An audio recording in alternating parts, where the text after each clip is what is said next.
मुंबई हल्ल्याचा मास्टरमाइंड तहव्वूर राणाला भारताकडे सोपवणार, राणाच्या प्रत्यार्पणाला अमेरिकेच्या सर्वोच्च न्यायालयाची परवानगी।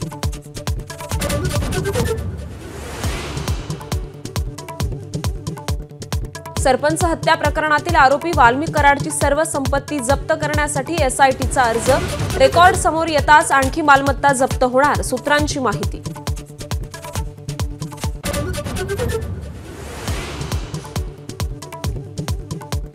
एसटीचा प्रवास महागला, मध्यरात्रीपासून 15% भाडेवाढ लागू, सर्वसामान्य प्रवाशांच्या खिशावर मोठा भार।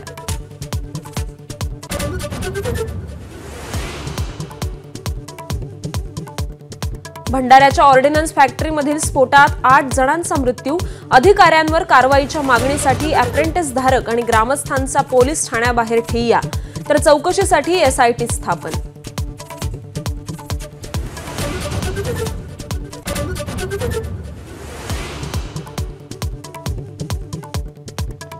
आरक्षणाच्या मुद्द्यावरून मनोज जरांगे आजपासून पुन्हा मैदानात, सरसकट कुणबी प्रमाणपत्रांसह इतर मागण्यांसाठी आंतरवली सराटीत 7वं आमरण उपोषण।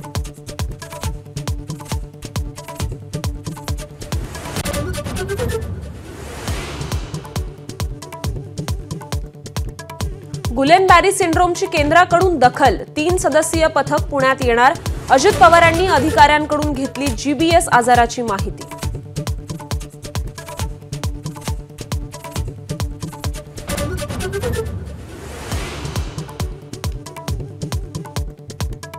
माजी न्यायमूर्ती आणि ज्येष्ठ साहित्यिक नरेंद्र चपळगावकर यांचं निधन, छत्रपती संभाजीनगरमधील खासगी रुग्णालयात वयाच्या 88व्या वर्षी घेतला अखेरचा श्वास।